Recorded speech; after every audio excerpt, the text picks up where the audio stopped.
My name is Elias F., and what I'm about to recount occurred in the autumn of 1992.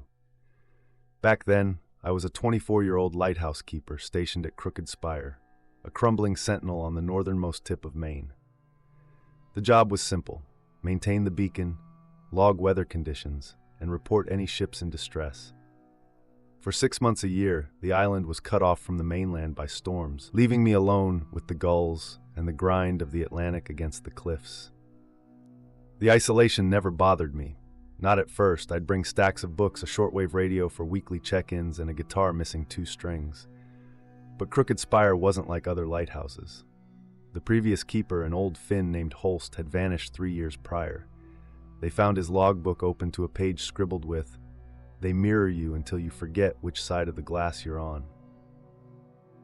The Coast Guard chalked it up to dementia. Things changed in my 3rd week. The fog rolled in thicker than usual, a soupy gray mass that swallowed the beacon's beam. I was in the lantern room, polishing the Fresnel lens, when I heard the first knock. Not from the door below, but from the outside of the glass pane I was cleaning.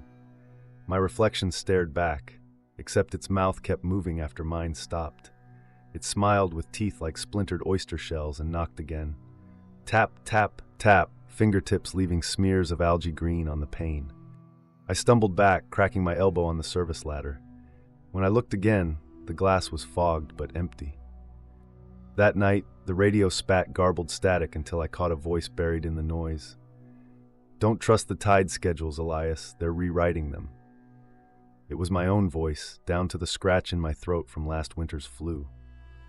The next morning, I found footprints in the kelp below the lighthouse. Not mine. I never went down there after dark. But they matched my boot size, stride, even the worn heel from my limp. They led straight into the surf. By the 4th day, the fog never lifted. It pressed against the windows like a living thing. I'd wake to wet handprints on the inside of the storm shutters, reeking of brine and rot. The radio only played loops of my own laughter now. Once I tried screaming for help, but the voice that crackled back was calm, amused. "Save your breath. You'll need it for screaming later." The worst was the basement. The lighthouse's lower level housed the generator, its walls sweating with condensation. I'd avoid it, relying on battery lamps, until the power failed. My flashlight beam caught the words, "Hello, Eric," scratched into the concrete. My birth name, one I'd abandoned after the trial. No one knew that name. No one alive. That's when I realized the fog wasn't outside anymore. It seeped from the basement door, coiling around my ankles as I slept. I'd wake choking, my sheets damp and reeking of low tide. One midnight, the generator died for good.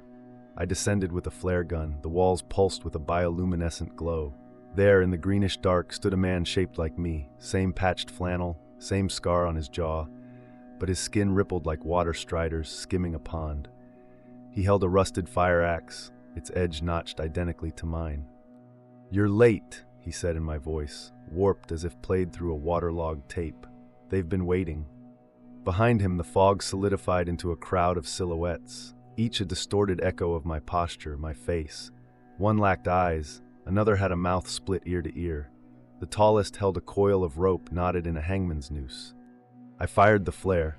It punched through the thing's chest, igniting a chemical stink like burning hair. They didn't scream, they laughed, a gurgling chorus that followed me as I barricaded myself in the lantern room.